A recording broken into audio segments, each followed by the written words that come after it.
Welcome to Think Orphan, the podcast for orphan excellence. Real talk with real people navigating the global orphan crisis. Welcome back to the Think Orphan podcast. Thanks again for being a part of the conversation. I'm Phil Dark, your host, and with me is my brother, my friend, Brandon Stiver. Brandon, how you doing, man? I'm doing good. Got a great interview today. Our guests, we would love to hear feedback. The last few episodes, we've been able to do some of these conversations episodes. Hearing good things. I mean, all the guests have been following up for sure and, saying how much they've enjoyed that kind of collaborative space, but we'd love to hear from our guests as well. Today, though, we do have an interview, which I'm excited for. How are you doing, though, Phil? I'm doing all right. Actually, as we do this interview, I just got back from Honduras, so I am very excited for this conversation we have today because it's just got. I have no doubt there's going to be so much goodness coming from this interview, I'm just the one thing I'm really surprised of is I hadn't heard of our guest before. You kind of put him before me, and now I'm so glad you did. So anyway, who do we got? Yeah, well, today we have Dr. Hunter Farrell, who is the author of this book right here, Freeing Congregational Mission. So he is the director of the Pittsburgh Theological Seminary's World Mission Initiative and author of Freeing Congregational Mission, co-author. It's a great conversation. Would just encourage our listeners, Phil just mentioned there that he was not aware of Hunter Farrell before this conversation. I only recently became aware of him. He was on a webinar that our friends at Faith to Action did not too long ago. And likely on the conversations episode where we got multiple people speaking to a few different topics, some of these people may be new to you guys. So I would just encourage our listeners, one, if you feel like some of these conversations have been useful to you, please share them with somebody else. And then two, if you feel like, man, there's a topic that we would love to hear on Think Orphan, or there's a guest that we think would fit really great with this listening community, please reach out to us. We would love to hear who those people are. We have been, Phil's been at this since 2016. I've been at it since 2021. But we just know that there's conversations out there. So as you guys get to hear from Hunter Farrell today, as you guys reflect on some of the conversations we've had over the last couple months on HIV/AIDS and foster care and Central American migration, would just encourage you guys to reach out and share with us. But right now, we can jump right in to this conversation that we were able to have with Dr. Hunter Farrell. Well, Dr. Hunter Farrell, thank you so much for joining us on the Think Orphan podcast. How are you doing today? I'm great, Brandon. Thanks for the opportunity to think together about some really important things. Well, we will definitely do that. I feel as though, having heard you recently on a webinar with some friends and getting into your book, I just feel like you have a lot to share with our audience. And, you have been milling around in jungles of Congo and Peru, but maybe some of our guests haven't heard of you before, and I would love to just give you an opportunity to just briefly introduce yourself to our audience and how you became involved with missions and even work with vulnerable kids. Yeah, sure. Thanks.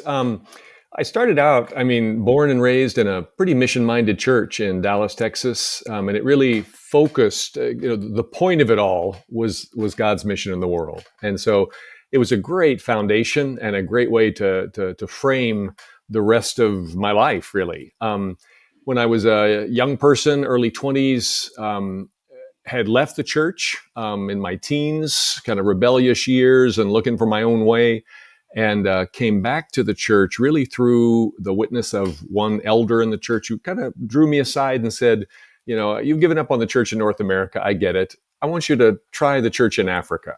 And so he arranged for me to go and spend a year as a volunteer in Congo, what was then known as the Republic of Zaire. And it was like, to this day, I think of it as a trapdoor experience. You think you got it all. Nice. You step over to the trapdoor of God's mission and it just opens up. And fall into the arms of a people not your own.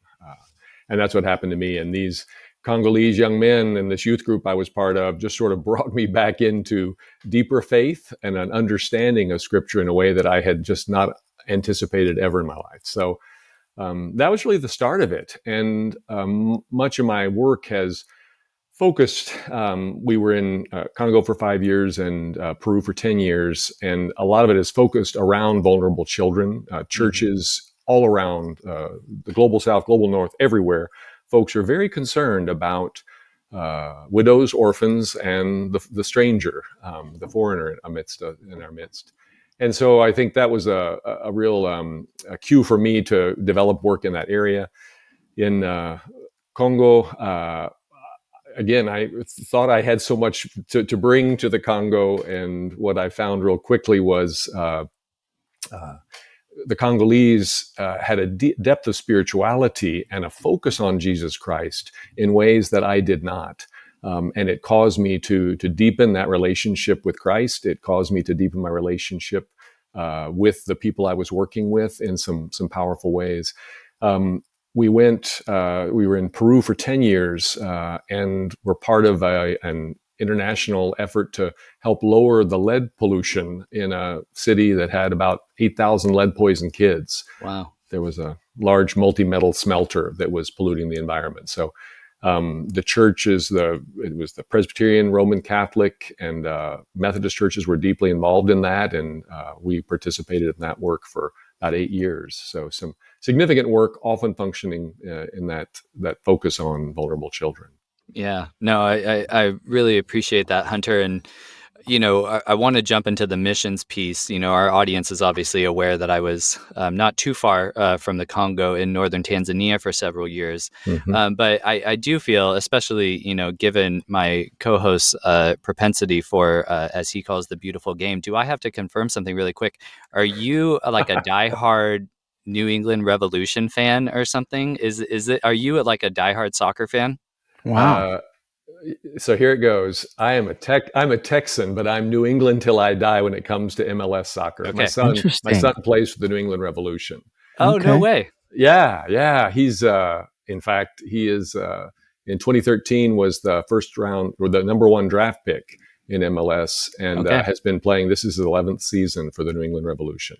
Wow. Go Revs. Go Rebs. Yeah, one of my high school. I can't say go Rebs because I'm in Sounder territory. But go ahead, Phil. Right. I can just say one of my high school. He was never a teammate, but we were both high school. Both went to high school, Mission Viejo High School. He's one of the legends of the Revolution, Joe Max Moore. Oh my And gosh! So yeah, so we trained together. We did a lot of stuff together right before he went to the Olympics.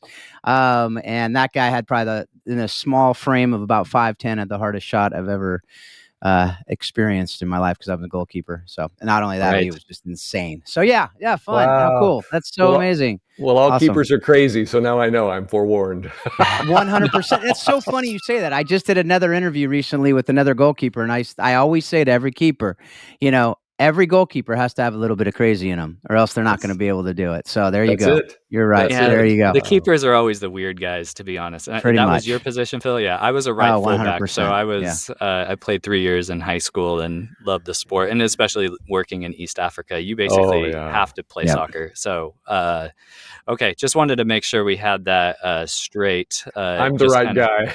You're the right guy. Love it. Well, the thing is, apologies to my 300 followers on Twitter. I basically forsook the platform not that long ago, or 6 months ago. But shortly before I did, I think I started following you, and I was just like, man, this guy posts more about the Revolution than I do about the Lakers or Dodgers. And now it makes sense. So I just need to confirm. So okay, thank you for that confirmation.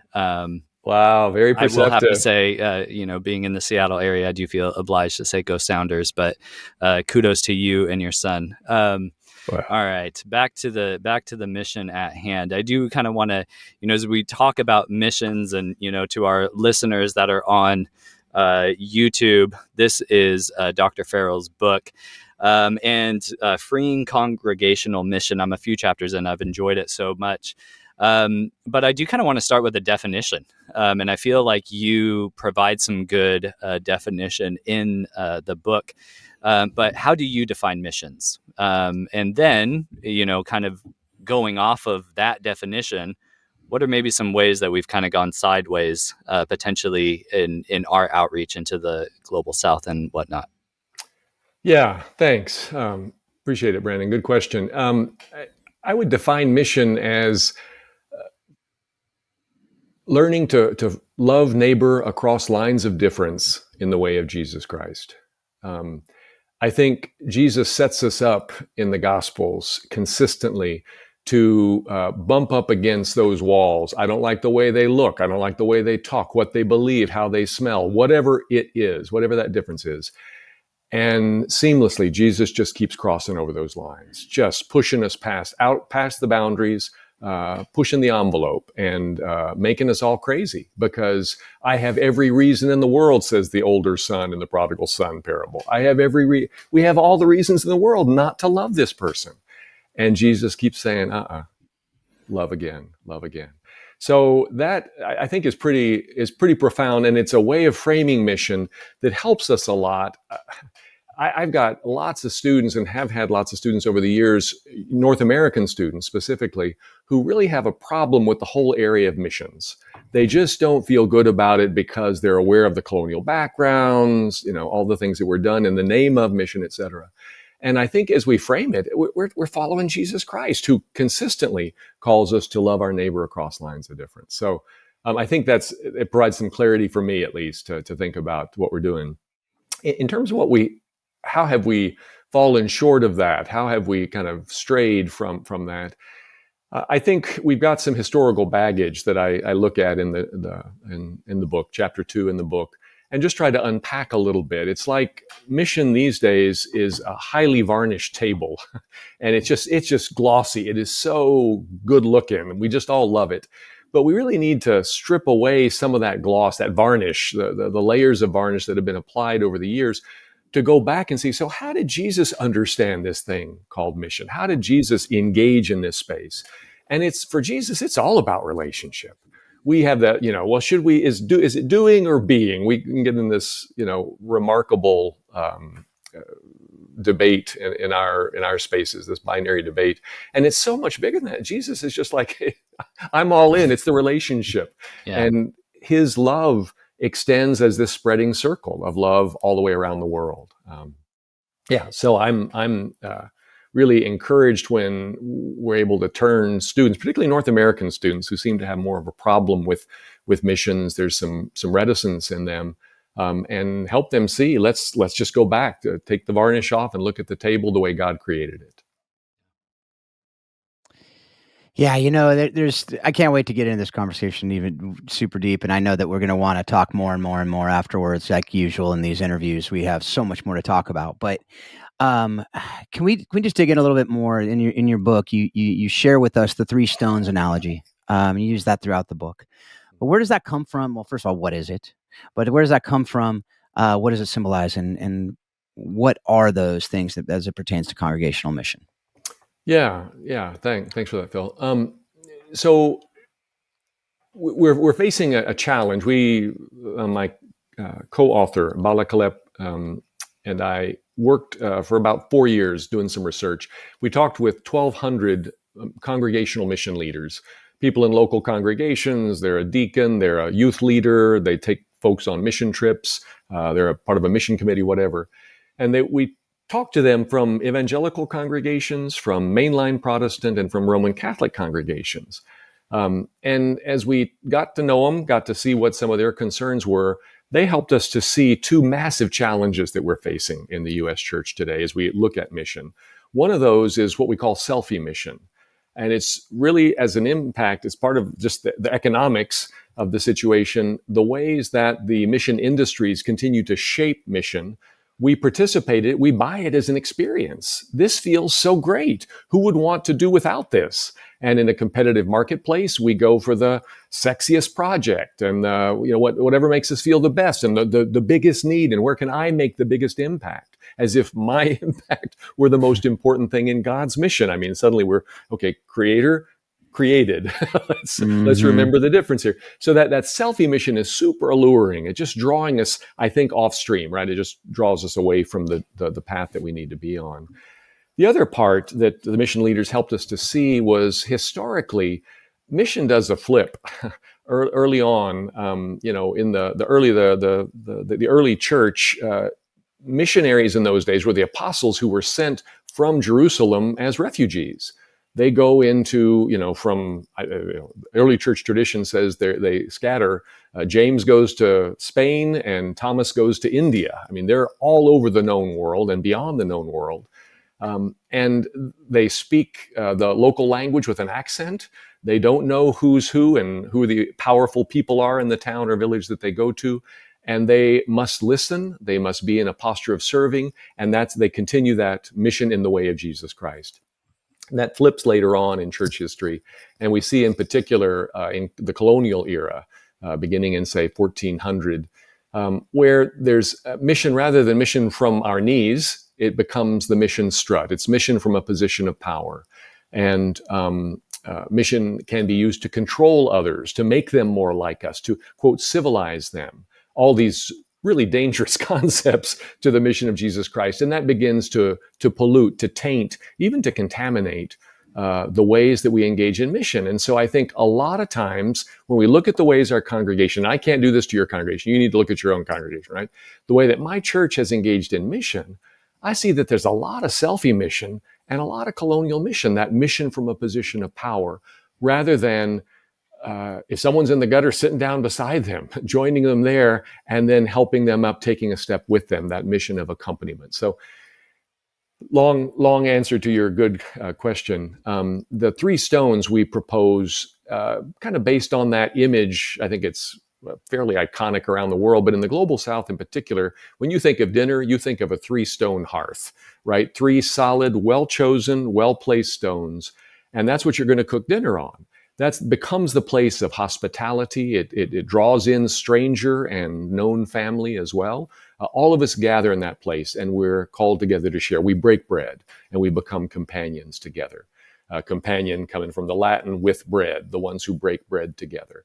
So those 3 stones for us are kind of 3 foundational stones. Would be companionship, a theology of companionship, focusing on relationship and redeemed relationship in the name of Jesus Christ. We see the second stone is cultural humility, something that all of us, whatever our social location and cultural background, we all need to learn cultural humility, because almost every one of our languages says the word people it's folks like me, it's my people, it's people like me. Yeah, we say that culturally, we say that linguistically. The third stone, which seems to us to be every bit as important, is what we call co-development.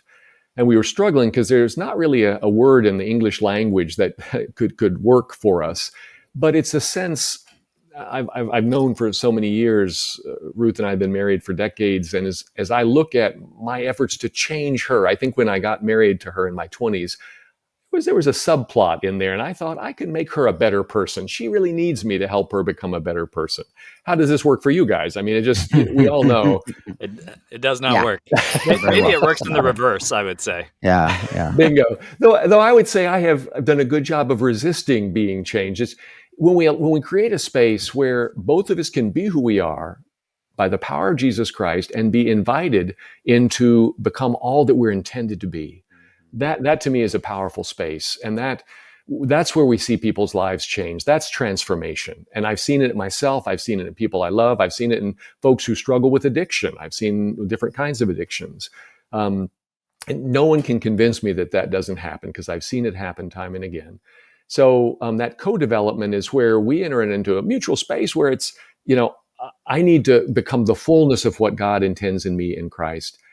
And you may too. And if so, let's walk this road together. So it in a radical sense, it kind of flattens the landscape. And now we're walking together on the path, and we break bread together. We enter into that space of, we call it a mutual vulnerability, where neither one of us is really sure where that path is going to lead us, but we agree to go and be led by God and the Holy Spirit. So that to me seems pretty important. I love that so much. And, anybody who's been listening to this podcast for, any length of time knows that this is like our love language that you're just talking about Right. there. Just that idea of that co-development, right? It's not just saying, "Oh, I'm going to accept you exactly where you are and let you stay there." The same way, like I know I have a ton of growth going, and like you said, the stones, they have to be there together. That cultural humility, that to be able to do that. The relationship, if it's not grounded in relationship, it's going to, be a do for rather than do with, and all those things that come with that, and I just love that so much, and I like I said, we could talk about that. I mean, these are all like, there's probably a semester long course that we're trying to cover in an hour. But the good news is there is your book that people can go to and go deeper into that. And I do want to point people, like, first I'll go back and listen to that answer again, because it's so good. There's so much goodness wrapped into that little few minutes. But beyond that, you go check out the book and go deeper into those things. Because if you don't understand what Hunter's talking about, you need to. Like, if you're doing anything resembling this work, you need to understand those things so much. So in that answer, you also touched on these three eras, right? The three eras of Christian mission. And can you just go a little bit deeper into that and give us an overview of those areas, as well as what are the implications of each, if you, to the extent you haven't done so already? Yeah, sure. Well, I do see it and if there's any church historians in the audience, please turn your your volume down for just a moment. I'm going to do 2,000 years of church history in about 2 minutes. I do see it if you take the first 500 years of church history, the early church up into the conversion of Constantine, right? Roughly speaking. What we do see is the church is on its knees. Even the Roman Emperor Donatius says that these Christians are embarrassing us. They're taking care of our poor and their own poor better than we are, because the Christians were known as the people who cared for the poor. So this has kind of been the part of the birthright, I'd say, of Christian mission, beginning with the mission of Jesus Christ. But we do see it from a particular posture, and it's a posture of being on one's knees, of serving, of washing the feet. And it's because these disciples walk away from this life-changing experience of seeing their master and friend kneel at the feet of the disciples and wash their feet. The rabbi becomes the learner. And he models that. And I love this Congolese professor who lived next door to us for 5 years and was a real mentor to us, Pastor Mukuna Chitebwa. He understood the Great Commission. He was a Greek professor, so he knew his Greek. And he looks at the Greek and he says, this is, as you go, make learners, cause to become learners, all people. And then he extends on into the actions that are required of that. But I love that, because basically he's saying, teach others how to get on their knees, help them to become that, into that learning posture. And I was a student at Fuller Seminary in my seminary days, and went to the school of what was then World Mission, and that was such an important part of our formation, was to learn how to go as a learner. That was the piece. That was not as a expert. And most of the mission agencies, they're recruiting you for the expertise, for the skill, for the whatever it is that you can bring to the table. And in fact, it's to go as a learner. So I just see that those first 500 years as really sort of framing, this is how we're to be engaged in mission. Beginning in, let's say, that middle millennium from 500 to 1500, just to use some rough dates, we move into a very different period where mission is co-opted by the empire, and it becomes used to be able to subjugate people and to, in a sense, to catechize them so that they become good Roman citizens, right? To follow in the ways of the Holy Roman Empire, and then on into the German republics. And this is highly problematic, because this is not the mission of Jesus Christ as we understand it. And so we see mission morphing in those years. This stuff, I mean, that change from bottom-up mission to a top-down style of mission goes on steroids with the colonial era. And this stuff is packaged, racialized, and exported all over the world. And to this day, I mean, whether you're in Tanzania or wherever one's mission experiences take them, and into our own cities and countryside in this country, because I don't make a distinction between local and global mission. It's all one mission. It's all God's mission. Yep. And so I find it really challenging for us as followers of Jesus Christ to participate in mission in the ways that we've received them. Because what do we do for mission? We take all the supplies we need.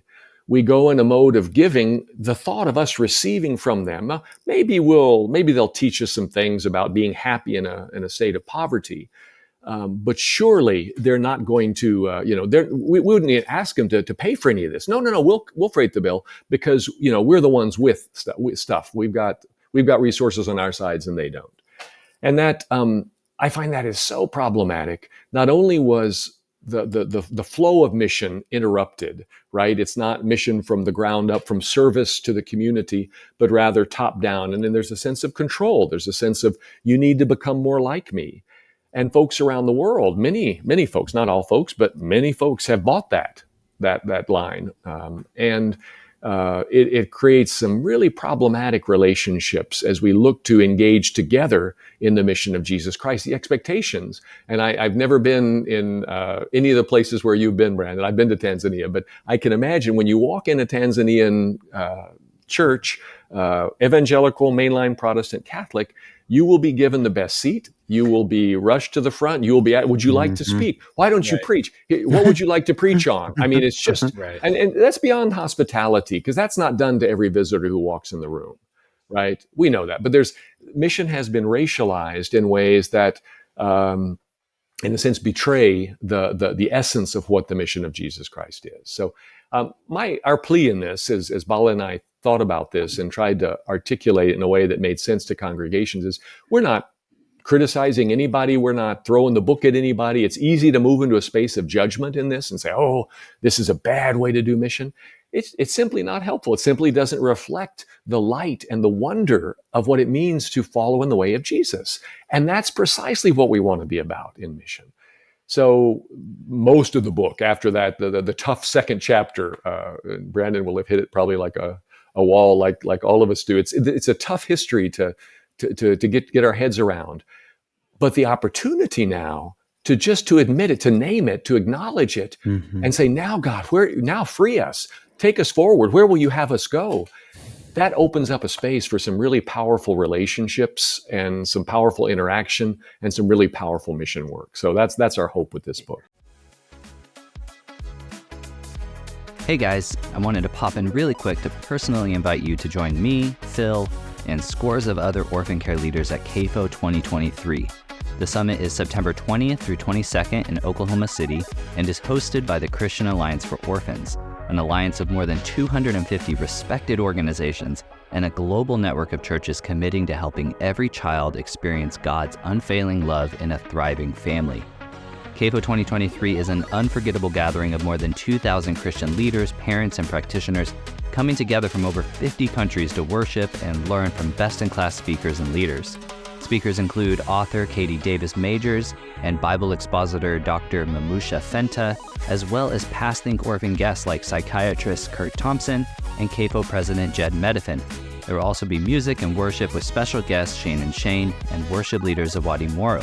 Wow, that is such a lineup. If you are currently serving in or interested in learning more about foster care and adoption, best practices in global orphan care, Christian nonprofit leadership, or church-based ministry, you don't want to miss the wisdom, truth, and guidance at this event. Learn more and register today at cafo2023.org or just click the link in our show notes. Prices go up August 31st, so don't wait. I hope to see you in OKC. So good. And I just want to say one thing real quick. I mean, first of all, I want to say I don't know what's more impressive, the book and what you're talking about, or your pronunciation of these different names. I'm just really impressed with that. You go into a totally different mode. But the idea of we got to learn from the past, right? We can't just double down on our past mistakes because we have so much sunk cost, right? I mean, that's what we do so often. It's like, well, we've always done it this way, and we hold on to it. And I've talked to so many people saying, but we've done it that way, and we know how to do it that way. And I said, but have you really looked at, not only is it working, but is it doing damage and destruction, And so it's something that I think it's so good. I'm so glad you did that. So glad you did that.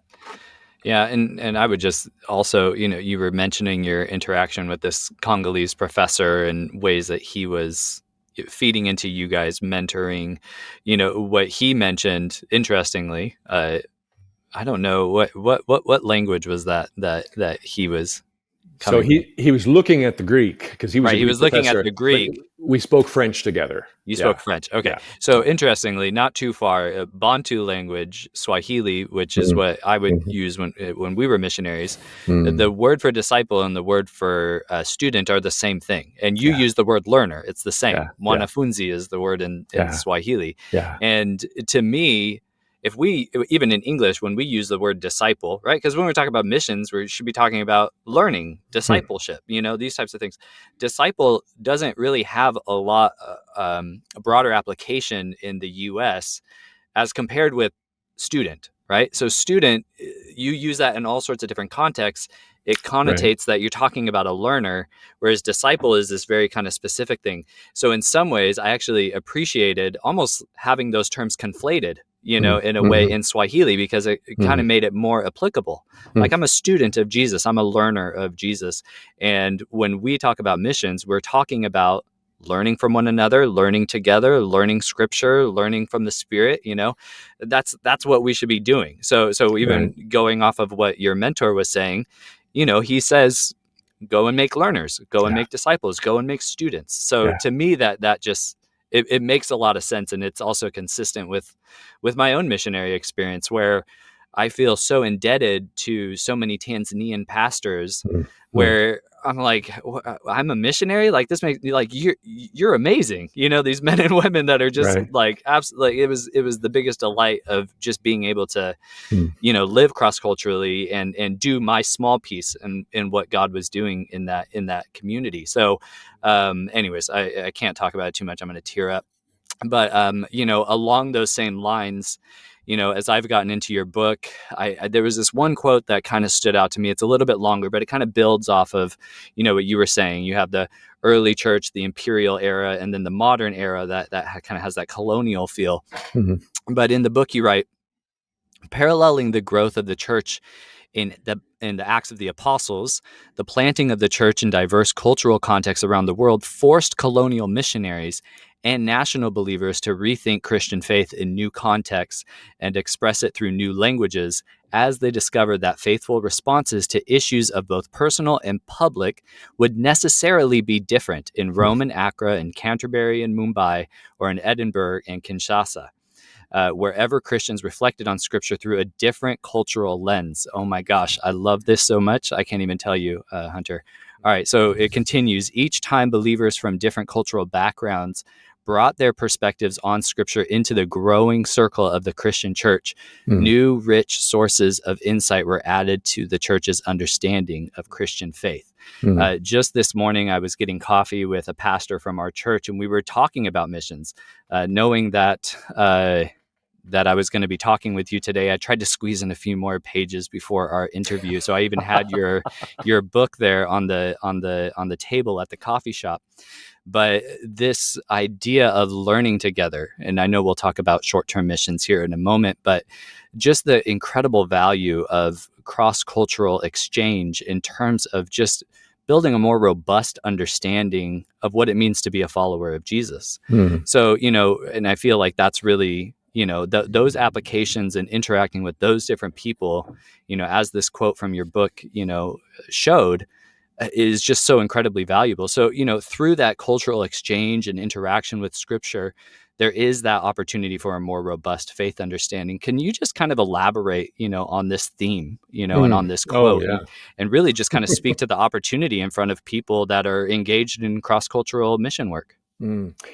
Yes, and I just want to name, and this is my belief, and I'm curious to y'all's thinking about this, but I would say every American, when you walk out your door, you are in cross-cultural space, because people will be differently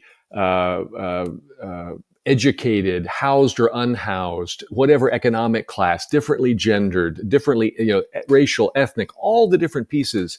And so I do sense, to the extent that we're able to study scripture together, boom, it becomes clear. I'm seeing, I don't want to say Well, Paul would say, I see through a glass darkly. I'm going to use a kaleidoscope, right? I see through a kaleidoscope. And every time I'm in an intercultural experience, click, you just change it a little bit, and I'm seeing new colors, new configuration. The beauty changes with that.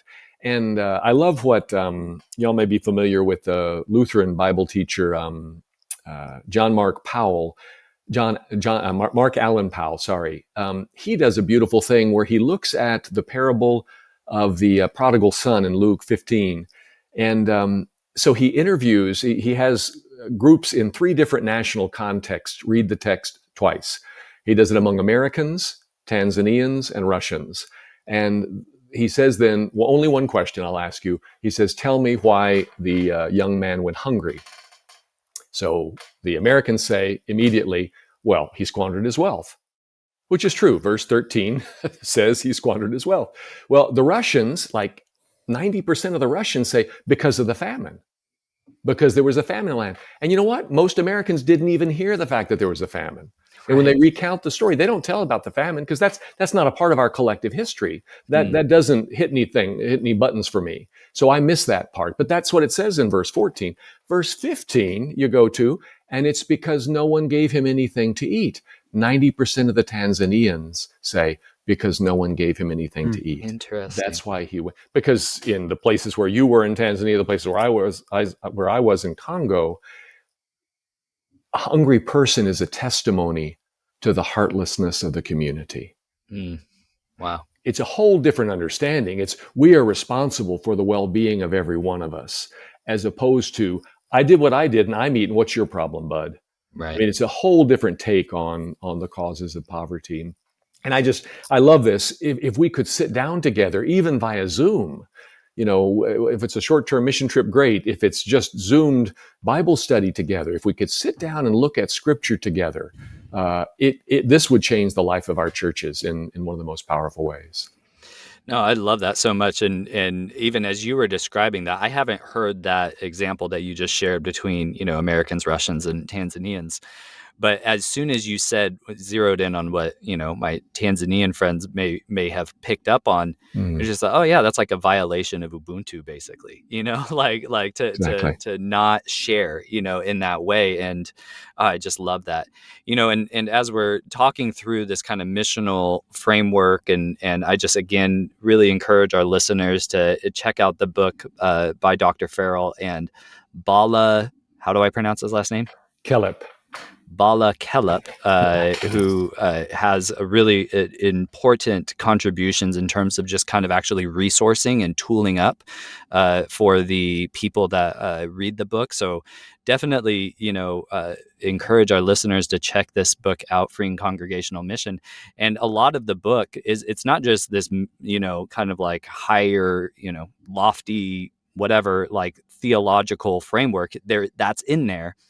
But it's really practical as well. And I think a lot of that practice was really kind of built out of some research that you guys did. So can you even just kind of share with us about the research that you conducted? I think I heard you say 1,200 mission leaders through surveys and interviews. What brought about that study, and what are some of the things that you guys were finding out in your research? Yeah, well, thanks. We surveyed 1,200 folks, and we talked to a lot of them in short interviews, 30 to 45 minutes.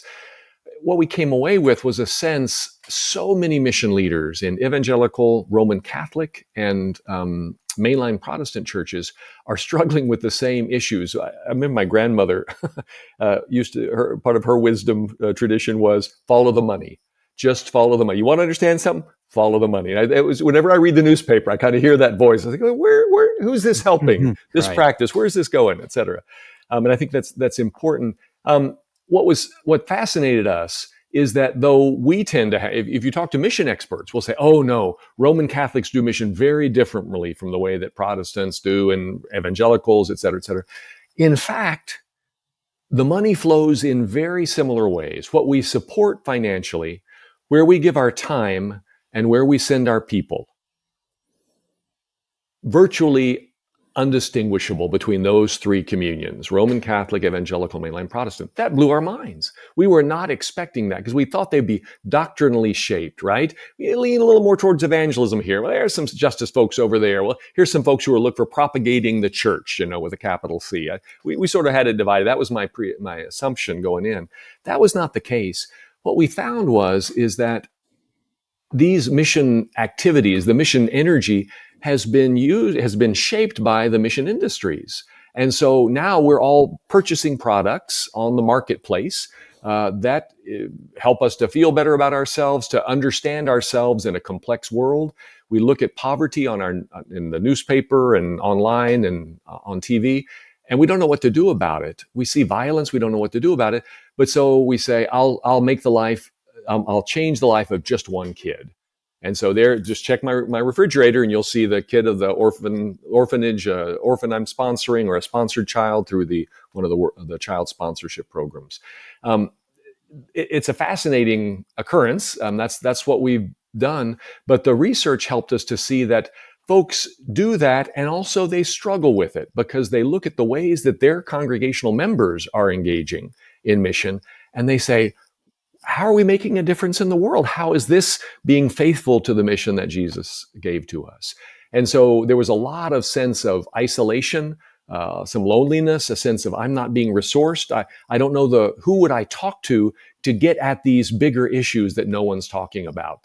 All these groups come into our church and just mine our churches, taking out resources to be able to go onto wherever they use them. And so what we found was that mission leaders are really looking for spaces of connection. They're looking for spaces to network.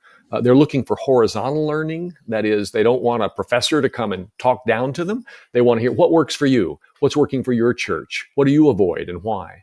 That kind of very practical. So with the book, we said, yeah, it'd be great to, a theology 101 of mission. But what we wanted to do was to provide some practices of mission that could help lead congregational mission leaders in deeper ways of following Jesus. So that's what we've been about. Yeah, and there's so many different conclusions that can come out of all that. So many different things that you can learn, obviously. And one of the critiques, I guess we can call it, that you offer in the book relates directly to the support of vulnerable children, right? How we go about doing that. And we've talked a lot about these different things on this podcast, and I'm love to hear from you. We've talked at lengths about long-term harms or the harms of long-term orphanage rearing, kids growing up in orphanages. Mm-hmm. But you also bring up child sponsorship models. We've talked a little bit about this. I remember Brian Fickert, actually, who you were on that webinar last week with, talked about it with us a few years ago. But can you share some of that some of the conclusions you came to on the downsides of that missional activity? Yeah. So just a word of grace in this to all of the child sponsors who are listening to this. God bless you. You're taking a step forward. You're looking right. to do something with what God has given you. And so God bless you, full stop. I think that's the first word to be said. Yep. There's a second word that this is one of the most inefficient ways to help kids that's out there.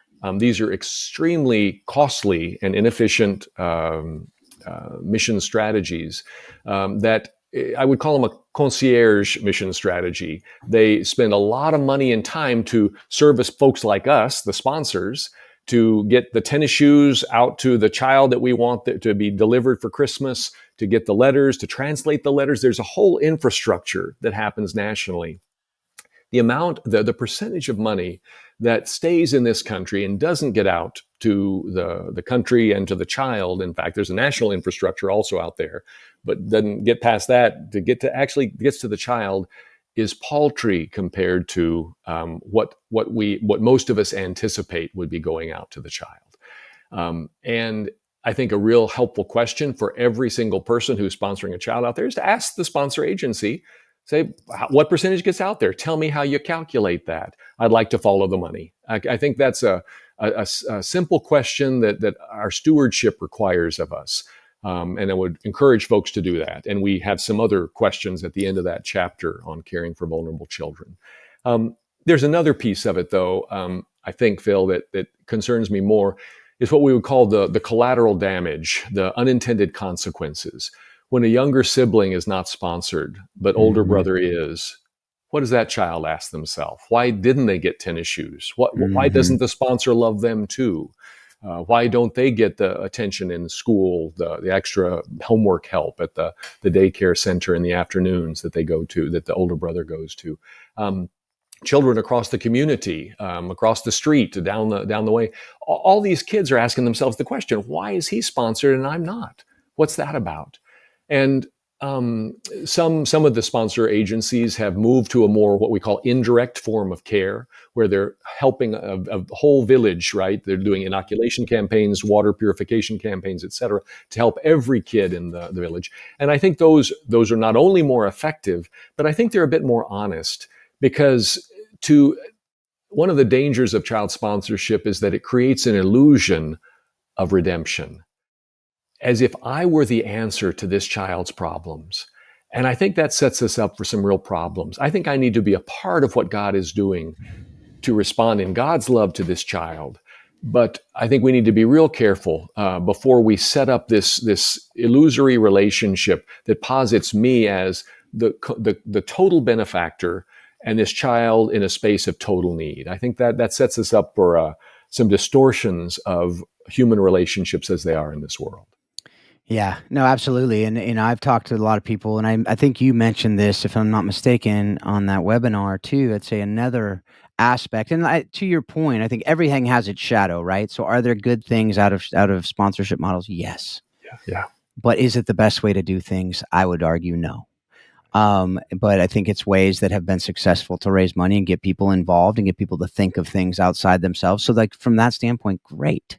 Right. But how can we kind of, again, learn from that and go to the next best thing? What is the next right thing to do after that? Right. So one of the things you also talked about is, kind of put your shoes in the standpoint of put yourself in the shoes of the sponsored family, sponsored child's mom and dad. And I've said this to people too. And I think you said this last week or whenever that webinar happened, but the idea of, would you want someone from a foreign country to be writing to your child? Yeah. An adult, mom, the mom and dad and other people that you've never met, you don't know them. They're not part of your family, but they're writing to your child saying how much they love your child. And that'd be weird.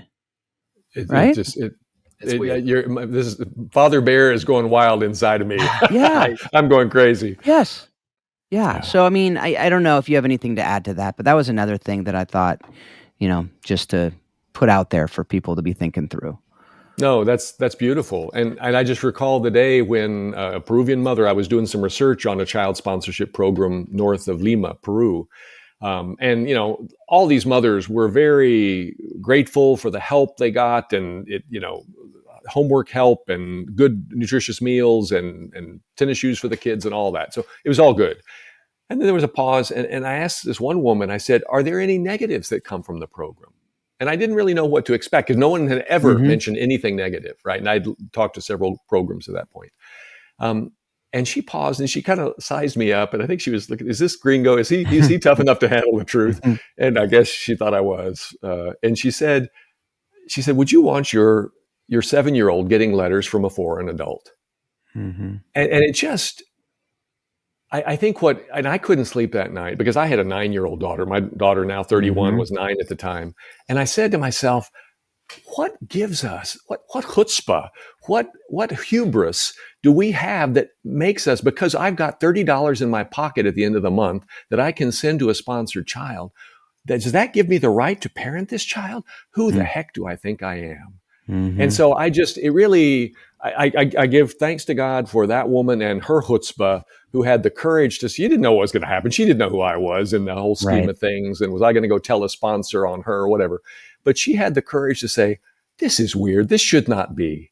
And I am so grateful for that, because it changed. It was like getting a 2x4 in the head. Yeah, 100%. No, that's so much more powerful coming from someone who actually has that child, right? Yeah. All right. And on that, kind of related to this is short-term missions, right? Because that's the other area really that we've done things a certain way for so long. And we've had many conversations about short-term missions. So this isn't the first one, but what do you think? And this is something that I think we hear so much. What is wrong with missions? What are the problems with short-term missions?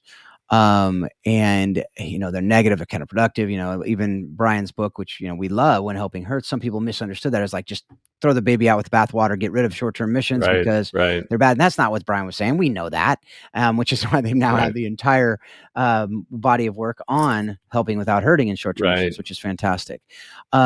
But what do you think are some of those potential ways we can redeem kind of short-term missions? I don't know if that's the right word, but how could they can be useful for us, and how we can use them in ways that are redemptive, that are kind of bringing that, helping to bring shalom to communities, right? What does that look like? How can we use these short-term missions in ways that will be life-giving? Yeah, a beautiful question. And I appreciate it's a sensitive way that you're framing the question, because I don't think, I think that short-term mission exists. It's happening. It's a global phenomenon. We see it happening in increasing ways in Nigeria, Korea, Brazil, Kenya. Lots of folks are going on local, national, and international short-term mission experiences. Full stop. So that's what's happening. It's like those boats are going there. What do you want to do about it? And so to me, the question is really, how can that be redeemed for deeper impact, for deeper faithfulness in the gospel of Jesus Christ? And that to me is, let's hold on to that. You've got, think of what you got here. You got a group of people from, hometown America who don't get out of their cultural space very often. They're putting money down. They're willing to go and spend, 8 to 10 days in a very uncomfortable place. They're going to sweat. They haven't sweat in a while, all these things, but they're going to do that. They're in that space. And we call it in the book, we call it crossing over. They're ready to move into that liminal space, a space of crossing over, where they know that they don't have the script. They have no idea what's going to come out of that person's mouth in the next exchange in a conversation. And yet they're there. For God's sake, why are all the missiologists throwing the book at it and judging it and saying, no, that's less than mission. That's lay people's mission. That's not, scholarly mission or whatever. It's the ways that people are connecting today. And by God's grace, let's engage in that in the best ways possible. So we really devote that one of the biggest chapters in the book to short-term mission and how to redeem that. That is the word we use, Phil. It seems to us to be important because it can be so harmful. It can reproduce these racialized patterns of, in fact, it's white supremacy at its worst. When it reproduces these, they have nothing, we have everything, we're going to help them, we'll give them everything. God is not even present. We're taking God to them. These kinds of notions that just flow with this top-down sense of mission. I think we can open up the space and see that, okay, your folks, if you're a mission leader, your folks in your congregation are willing to cross over. They're willing to move into very awkward, very vulnerable space. Go with them, for God's sake. Go with them and help them to ask questions. We bring together, a series of Bala put together a series of tools that the research showed us from our mission leaders across the country. This is what we need help with. And what they asked for help was, how do we prepare our groups for short-term mission? So we have 8-session preparation for short-term mission experiences. We do a daily reflection guide on 3 levels to take your group deeper into a deeper understanding of mission.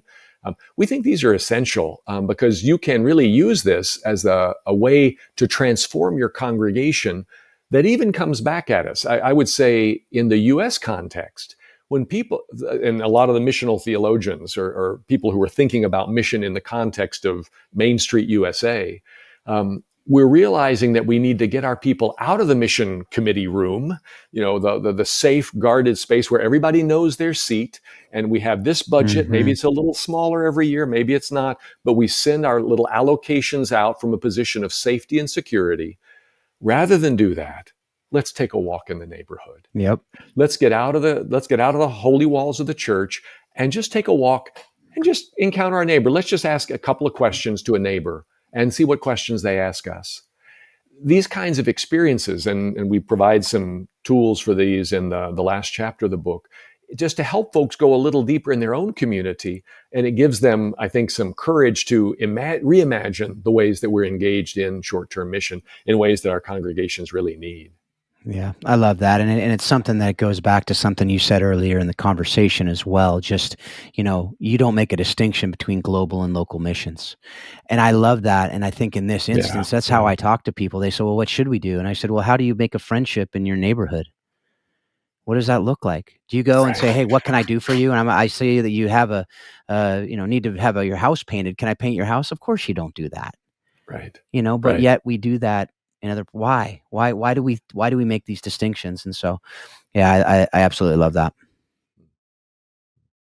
And I think as we think through the child sponsorship piece and we think about the, short-term missions piece, I mean, these are ways that, Westerners, Americans are currently engaging in mission. And as we've said, and as you've said, Dr. Farrell, this is something to build on. It's also something to, bring to a point of progression and moving forward, like not just continuing it just because that's what we've been doing. And if we get to the root and the base of why, people do these things, they're doing it out of really good intention a lot of the time. Like they really want to help their global Right, neighbors. They right. really want to learn and grow. But sometimes those foundations are faulty. As we're having this conversation, it reminded me, again, in Freeing Congregational Mission, you write many congregations building on faulty foundations engage in God's mission in ways that can be perceived as demeaning and paternalistic to local and global communities. I'm reminded of the story you just shared about the Peruvian mother, right? That's like that's a little demeaning, that how that comes across to her. Right. And that these are also counterproductive to the congregation's own stated goals, right? So there's a goal there. It says we want to spread the gospel, we want to make disciples, we want to support, a holistic, mission in, the global South or with global partners or however they say it, right? They might have these stated goals that are really good and really positive, but somehow there's a disconnect there. I'm just wondering if you can kind of speak to that disconnect more, but then also, just kind of jump into what are some principles or some practices, that churches, congregations can employ so that they can engage in better, missions work in general, whether that's, here in the States or abroad. I'd love to. Yeah, no, that's great. And I wanted to say much earlier in the podcast, every time y'all say Dr. Farrell, I look over my shoulder. I go by Hunter, so please. I That's know. yeah, Well, no problem. No problem. well, I'll tell you this because, my professors in school would tell me the same thing because I would insist on calling them doctor. It's power differential. It's just me. I do that. That's from Tanzania. That's from It's Tanzania. not just Tanzania. It's probably Okay. from growing up in a small podunk town in California.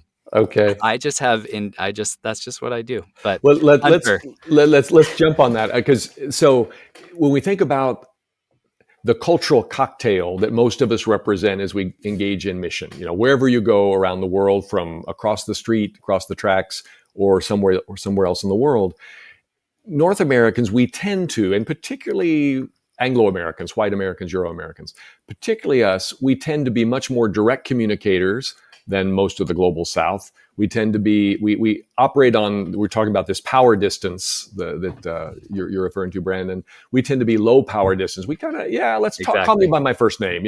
right. I remember going up to the head of the Congolese Presbyterian Church, first time I ever met him, and I put my arm around his shoulder. And I looked at the shock on people this was a huge circle of people, and everybody was just like, I can't believe he just did that. And I said, you know what? I'm not in Kansas anymore. Right. I need to start listening because I'm making a lot of assumptions about these. So that low power distance that we seem to feel like we're on level with everybody and we can talk to chiefs and kings just as if we were talking to our grandmother. That leads us into some challenges. And I think another piece is we engage in a lot of short-term assumptions where many of our global partners are thinking on the long term. They're anticipating, how will this decision impact our kids and their kids in ways that we simply don't? And so we're very, most folks tend to be risk avoidant outside of our cultural setting. And we tend to be very we embrace risk. In fact, some of the people in our own society who we reward the most are the biggest risk takers. We think that's a great thing, and people should be compensated for that. So the challenge was with all that, those different cultural streams, and we do a little bit. My background's in cultural anthropology. I'm fascinated by cultural difference, and so we look a lot in that fourth chapter of the book, looking specifically at cultural humility and some of the elements.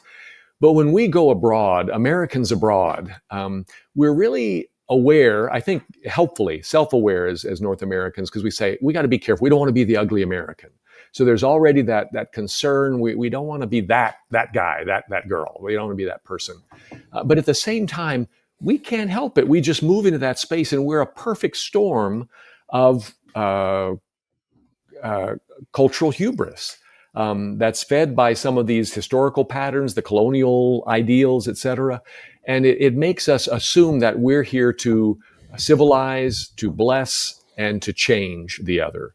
And I think that can do some really damaging things, some really toxic things to relationships, whether it's around the world or across the tracks. If you've been in any community organizing spaces or spent any time, how can your church support vulnerable children in your own communities? You recognize that this isn't a distant problem. This is a problem for us. So with that, we do suggest, and really the last half of the book, Brandon, we dedicate to this, these ideas of what are specific strategies that can help mission leaders as they work with their local congregation. The first thing we say is, this is a complex world, and none of us can see clearly enough to lead by ourselves. We need a team. And so the first step of leadership is to look for a group of folks in your leadership team who could come alongside you. Read the book together. Let's begin to be challenged by some of the principles, whether in the book or get it from other spaces. Brian Fiker and others do great jobs with this.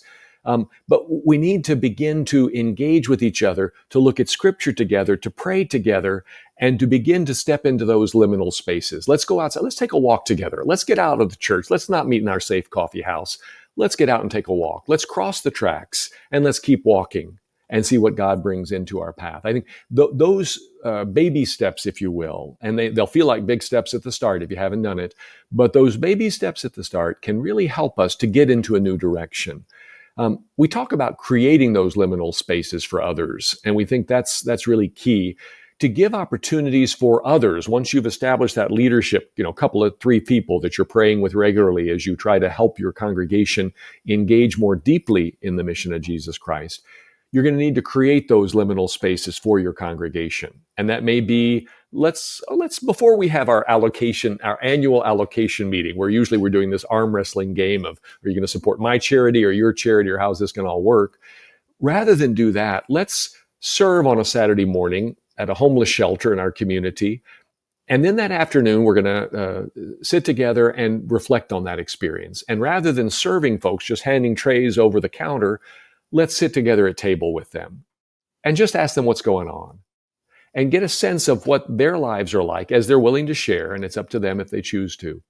But as we allow ourselves into that space where we don't own the script, this is not our deal, right? As long as we're controlling where the food's going, they're going to be in a subject relationship to us. But as we sit at table, as we break bread together with them, as they become our companions in God's mission, that puts us in a very different place.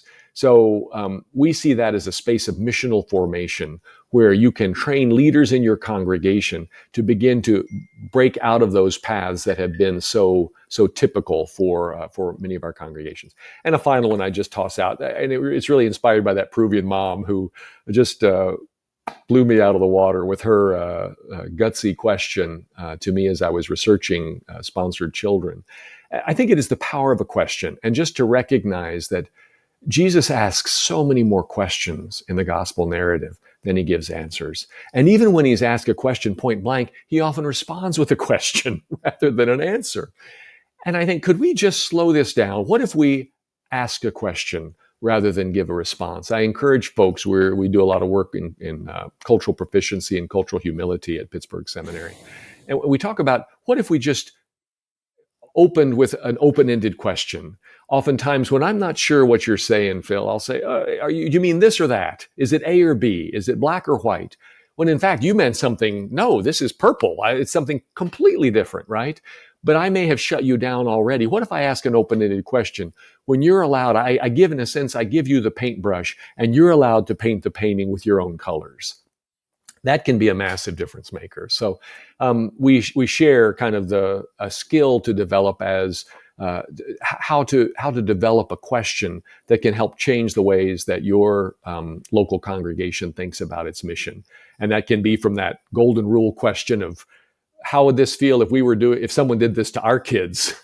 What a great question to ask. Or to ask the unintended consequences question, right? What are some other things that could potentially happen to other kids in the neighborhood, right? Who don't come to our vacation Bible school that we're organizing so carefully in their neighborhood, et cetera. Those kinds of questions. So I do think that these strategies can help a congregational mission leader find some hope. And because we found so many congregational mission leaders are really discouraged. They feel this is a really tough situation, and they don't know the first steps to take. So this book is really just trying to respond to that sense of anxiety and isolation that so many of them feel. Well, not surprised that that answer had about 4 years of teaching within it that you could take. I teach a semester-long course, and I could just take that answer and just talk about that and discuss that for an entire semester. So I appreciate you so much for putting all this into a book, and with your co-author as well, because I know since I had 14 of them on the book that we put out, that co-authors are not just throwing something in, like they're part of the body of work, and it wouldn't be the same without anybody's thought. And it goes to what you're saying about all this, right? Like we're teams. You're a soccer guy, so you understand.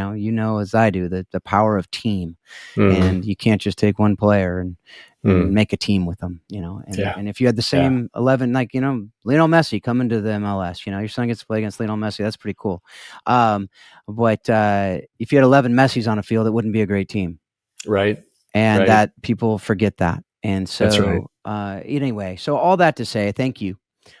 For all this, and we have a couple more questions, but I just want to say, folks, we've said this a few times. Like this is really well worth your time. If you're intrigued by this stuff and you're not quite getting it, and even if you get it, read the book, because it's something that I guarantee there will be things you haven't thought about. I guarantee there will be things that raise those questions, and to be able to ask those questions of people is huge. So thank you. And the last couple questions we have that we ask all of our guests. Well, I say that, and now we've done kind of a left turn a little bit in some of these interviews that we do. So we haven't asked these the last few. So now I have to just say we ask most of our guests these questions. So here you go. What have you read, watched, or listened to that has most impacted your thinking on how we can love orphan and vulnerable children and families with excellence? What comes to me is this image, and I think in images, and so I haven't been able to get past it. It's a 2-image set, and it comes from a group called Village Reach in Seattle. Actually, is where they are. They're a secular group, not a faith-based group. But they do such a good job with images, and they help us to kind of see beyond the images that we use to represent other people. How do we talk about the mission folk, that we're working with in such a place overseas or in our own local community? And there's an image they use of you see a child all alone, and then they open up the dark space of the photo, and you see an entire circle of care around this child. And you see there's a mom, there's maybe her sister, an older woman, maybe providing a little wisdom into the child rearing practices. There's a couple of healthcare workers in the background. There's there's a government there. I don't know how well it works, but there's some folks there. There's the whole circle of care. Are there ways that we can engage that whole circle, that we can swim upstream and look at some of the causes of poverty and violence, rather than merely addressing time and time again the same old strategies that invisibilize the people that God has placed to care for that child? So that image, I think, is so powerful to me, and I think it's maybe helpful. Well, Brandon and his and the great team we have on this podcast are going to find that image, and we're going to have a link to it. And I'm I've putting already Brandon Googled it. There it is. As he was There we saying go. it, I was like, "Wow, that's a good." All So right, there we I'll find go. that. So we'll have There that you in the go. show There you notes, along with everything else we've talked about on this during this conversation. The last question: what person has most impacted your thinking on how we can love orphan and vulnerable children and families with excellence?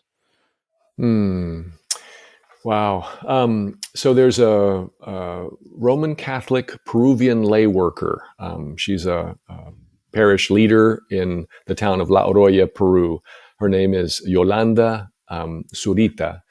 And she taught me an awful lot about what it means to minister to children. This is a city of about 35,000 people high up in the Andes Mountains in Peru, Latin America. And 8,000 of the kids had lead poisoning. In fact, 97.2% of the kids that we tested had lead poisoning. If they had lived in Uruguay community, they would have been hospitalized immediately by the order of the health department. They were so lead poisoned. And it was due to a U.S.-owned metal smelter that was just polluting the heck out of the environment, getting around rules, breaking other rules, et cetera. It was a bottom feeder of a corporation. It was just a bad story. But in a company town, she showed me, I mean, the way that you care for vulnerable children is you take the first step. You got to have the guts to take that first action. And it may be wrong. And you may get a guy like Hunter Farrell who says, oh, you shouldn't do it that way. That's okay. Take the next step and try to do it a little better. And each step that you take, don't stop reading, don't stop praying, don't stop going to others to get better wisdom, but keep walking. Because I think so many of us, we get the first sense of criticism or maybe I'm not doing it the right way, and then we just close down. And I think, I mean, Yolanda's call to me was take the next step. She was just so instrumental. There was a moment where a group of pastors was in La Roya, and we were watching the kids, significant cognitive damage, significant ambulatory issues. They weren't walking in ways that kids should walk. And we realized these kids are really lead poisoned. This is massive. Our eyes were open. And one of the pastors said, gosh, what if these were our kids? And Yolanda didn't miss a beat. She said, these are your kids, Pastor. And this is the gospel truth. These kids are our kids. And so we have to take the next step. If these were I have 3 kids. If these were my 3 kids, I would take the next step and I'd walk to hell and back to make sure they were in a safe place. And we need to be doing that for all God's children. So I think we need to take that first step and keep walking. So that's the word that I think Yolanda shared with me. Yeah, I love that. And the subtitle of In Pursuit of Orphan Excellence, the book that I was able to put together, is My Kids, Your Kids, Our Kids. And it's exactly for that reason. And so anyway, well, thanks again, Hunter. Appreciate you a ton. Yeah, so great to be with you all. Thanks for your time and just for the opportunity to think about these things. Well, not surprising. That interview blew me away. Just the conversation, the depth of the thought, the depth of the research that Hunter did and has done and probably will continue to do as long as he's alive. Also, the fact that his son is part of the New England Revolution, that's super cool. I'm just excited. Like I said, I hadn't heard of Hunter, and just the depth of thought on issues that, as you know, are so close to my heart. And so I so wanted to express these things in different forms. And that's why we started this podcast, right? So to have another book in addition to When Helping Hurts, in addition to Toxic Charity, and to have a title that, isn't necessarily one that people will be like, oh, that's, not something I want to read, there will be people that say that because it is a heady title. But to see what he's talking about, these issues, man, if you're doing this work, if you're involved and you haven't thought through these things at the depth that he does, grab the book, please, and be thinking about these things. So what'd you think, man? Well, I love the book. I love getting into it. It reminds me of our conversation last year with Craig around his book, Subversive Mission. I just feel like for us as American Christians, as those that are concerned with, we talked obviously in the interview with Hunter about cross-cultural and global, and, when we just talk about mission and even realizing, reflecting on what Hunter said there, as far as, basically all mission is cross-cultural to one degree or another, as we kind of reflect on what God's doing right now in this world, we need new frameworks, so that's why it's helpful to have Subversive Mission by Craig Greenfield. That's why it's important to have this book, Freeing Congregational Mission, because we said this during the interview, we can't just keep doing things the way that we always have. We can't just look at, short-term missions or child sponsorship or how we engage in, forms of mission that in the past have been colonial, paternalistic, demeaning in ways. Like we just can't settle. But that's why we need guidance, from people that have done cross-cultural mission. And even with Bala, coming from India, Hunter's co-author, he mentioned the advice of the Peruvian woman, the Congolese professor. We have to be listening and we have to be learning if we're going to iterate and create a better engagement when it comes to mission. So that's why I'm excited about this book. That's why I'm excited about some of the work that's coming out right now in terms of, the missiology pieces. So just appreciate, Hunter was just such a great guy to talk to. And so I loved it, man. Yeah, absolutely. And I could talk for hours and hours, but I do know it was a long interview. So, I'll just end by saying, the thinking, if it rubs you the wrong way a little bit, dig into it more. Right. Because it's not just something that he saw one thing and he wrote a book on a whim. He has research after research after research and talking with people and listening and asking questions. And he shared a few of them, just a few. That's just, as anything you might imagine, a tip of the iceberg. And the book's just the tip of the iceberg, right? So this isn't coming from somebody who has a grudge or something to get off his chest. No, this is a guy who cares, and he's thoughtful, and it's based in research, right? And that's something that goes so far. And it's similar. I remember when Helping Hurts came out, people were pushing back. That's not right. In Pursuit, I got so many people saying, well, why'd you do this? Why'd you do this? Why'd you do this? I think that's the knee-jerk reaction. And then it comes to, well, what are you really saying? And what's really behind that? And what are the reasons for that? As he talked about, and something we've talked about so much, don't just deal with the symptoms, deal with the actual root causes and foundational issues. And that's what he's going to, and that's what he's talking about. And if you just want to deal with symptoms, we're going to be dealing with these things for millennia more. But if we start dealing with the root causes, we might start taking a chunk away at some of these things. So that's just my last little parting thoughts on that. What do you have? I love it. Well, I just, I think it's what I love about the book and the way that Hunter approaches it, Hunter and Bala approach this, is it is constructive. It's not just short-term missions are bad. Like we've heard that story. Okay. All, child sponsorships is bad. Like it's not like there's affirmations in here of the direction that people feel inclined towards. But it's also constructive. Like there's something that we can do more here. There's something that we can build here. And I think that their book really, isn't just head knowledge. It gives you practical tools towards that end. And, I'm just reminded of so many conversations that I've had around mission.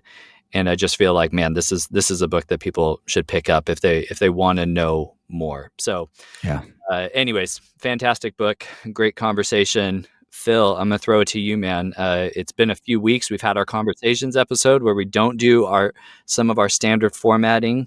Thanks for rolling with me on those, buddy. I love it. I love those conversations. But I would love to hear, it's been, I'm sure our listeners have been waiting a couple months now for a Phil Dark recommendation. So what do you got for us? Yeah, I'm sure they've just been like not able to get anything done because they've been wondering when's the next recommendation coming. That's, folks out there, I apologize if that's you. I apologize for many reasons. But I say, I hope there's more things that you can go to, but this book is really good. It's called Quiet. It's not a new book. It's like been around for a long time. I know Susan Cain wrote this book. She did a TED talk like so many do. Simon Sinek would start with why I did that. She did a TED Talk, and I think the TED Talk came before the book, but I don't know that for a fact. It's called Quiet, The Power of Introverts in an Extroverted World. And fascinating book. As a massive extrovert, 93% extrovert on Myers-Briggs, 100 on the I on the disc, a high, I'm a 7, wing 8 on the Enneagram. Like whatever assessment you're going, and just listening to me, I'm an extrovert. But I started listening to this book with my daughter, who's very reserved, and I just kept asking her, does that ring true with you? Does that ring true? Does that resonate? And she goes, yeah. She was tracking with it. And it doesn't surprise me given the fact of my, understanding, and I, training on DISC and understanding more the reserved person, the introverted person. But it's still so good to hear the examples and see how inadvertently we often give the kudos to the extroverted kid, to the extroverted leader, quote unquote. And we say, oh, born leader. Who is that referring to? It's referring to the extroverted person who's talking all the time. Class participation, group projects. The extroverts are the ones who are going to be, putting themselves to the front of that.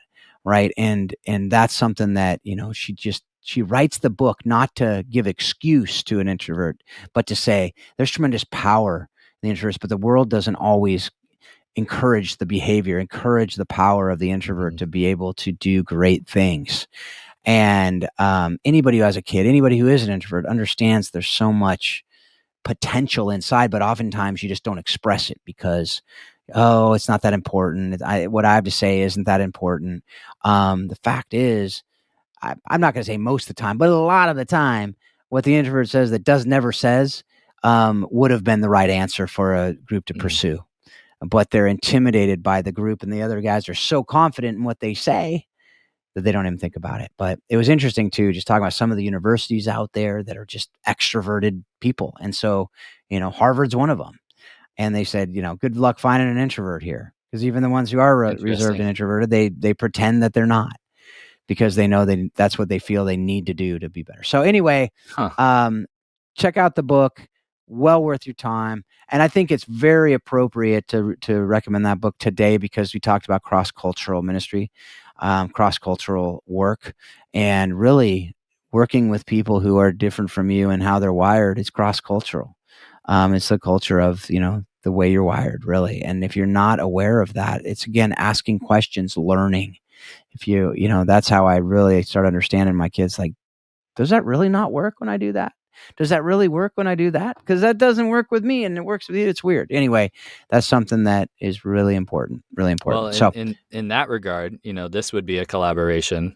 You being an extrovert, Phil, I'm an introvert. I don't know if you knew that. I don't know if the people that listen to this show know that, but I'm gonna have to pick up that book, man. Yeah, you'll love it. You'll love it. I think it'll really encourage you too.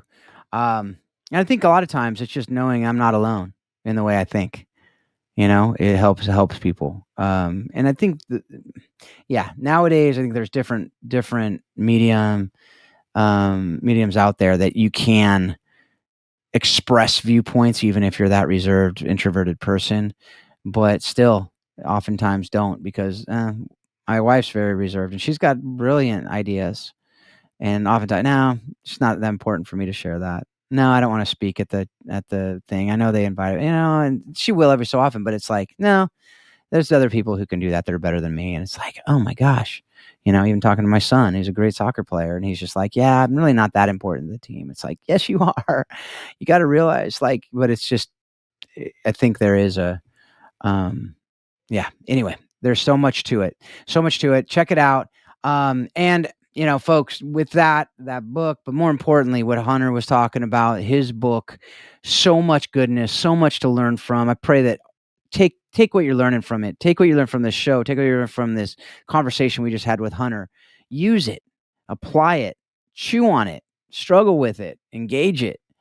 And with everything we're doing, use it all to help you to love orphan and vulnerable children better and better each and every day. Thanks a lot. Have a great week. We hope you've enjoyed today's Think Orphan podcast. For all the information in this week's podcast, please visit us at thinkorphan.com. You too can be part of the conversation. Send your questions to info@thinkorphan.com or join us on the Think Orphan Facebook page. Thanks for listening, and we hope you'll join us again on the next edition of Think Orphan.